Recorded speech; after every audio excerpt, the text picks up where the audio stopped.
নামাজ না পড়ে এখন বাইকে যাইবা গায়ে দিকছে নি তোমরা কতগুলো হাত উঠাইলে তোমগুলো লাগে আলাদা একটু দোয়া করতে হাত উঠাও যারা এসব নামাজ পড়তা না না না অনেকে পড়বে না আমার এটা বুঝ আছে না আমরা বেনামাজি দেখতে দেখতে আছে কি নতুন দেই না এই অপদার্থ দেখতে দেখতে একটা আইডিয়া আছে না এই হাত উঠাও ভাই নামাজ পড়তা না এরকম অসভ্য যারা তারা একটু হাত উঠাইলে তোমরা আপনাদের ছবি উঠে এরকম কাজে দয়া করে এমন জঘন্য কাজ কেউ না করি আজকের এর সাথেই শুরু হোক পরিবর্তন ঠিক আছে ইনশাআল্লাহ আল্লাহ তাআলা প্রত্যেককে তৌফিক দান করেন একটা ছিল এদিক সেদিক যাইও না বাস এশার নামাজের জন্য প্রস্তুতি নিয়ে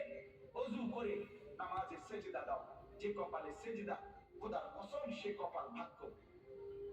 সে কপাল ভাগ্য আর নাই তো ওই যে আয়াত আছে রব্বানা গালাবাত আলাইনা শিকওয়াতুনা জাহান্নামী বলবে আল্লাহ আমার কপালটা বড় বদনসিব আমার বন্ধ কর আল্লাহ আমাদেরকে মাফ করে দেন আমার চাচা জনাব আলহাজ মুফিজউদ্দিন মিয়া সাহেবকে আল্লাহ তাআলা কবুল